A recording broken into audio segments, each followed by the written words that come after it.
কলার নিচে ঝাঁকা বান্ধানি চুড়ি কানে মায়ের আংটি। কই আছিলেন আপনারা? আমি স্কুলে আসছিলাম। বাড়িতে আর লোক আসলো না? ও আমার জাল তারা বাড়িতে আছে, তারা বাড়িতে আছে। তারা কইতে পারে না? তারা এখানে বইয়া গল্প করতেছে। তারা তো কইতে পারে না, করতে পারলে তো টাকা আছে না? 12,000 টাকা আছিল। কে নিছে আমি কারে কমো? কে নিছে আমি? আচ্ছা, ওইখানে সাইডের ওয়ালটা ভাঙা দেখলাম, এটা কি এটাও কি আজকে হইছে? এটা আজকে হইছে। কয়টা নাগাদ হয়েছে ঘটনাটা? আমরা তো স্কুলে গেছি, আমি ডিউটিতে গেছি গা, আর বহুত আমি আমার জালে শব্দ বলে তো আইতে আমি 12:30 নাগাদ ঘরের পর কাজ করতেছি, ছাদে গেছি, ছাদের থেকে আইছি, আবার পরে আমি ঘরে গেছি।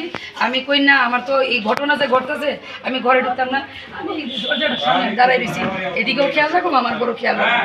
এরপরে আমার জাল দেখছি আমি গেট খুলে ঢুকতেছে, আমি ঘরে ঢুকছি, ঢুকা মাত্র তাই না দরজাটা খুললেই দেখি এই অবস্থা। এরপরে চিল্লাইতেছে, এবার আমি দৌড়ে আইছি, দেখি এই অবস্থা করে আমার এইবারে জাল রাখছি। আচ্ছা ম্যাডাম, আপনি তো বাড়িতে আসলে কোনো শব্দই আমি কিচ্ছু কইতে পারি না, অথচ আমি এখানে দাঁড়াই একটা কিছু পর্যন্ত মাইরা গেছে। আপনি এই চুরির ঘটনা কেটা ঘটাইতে পারে?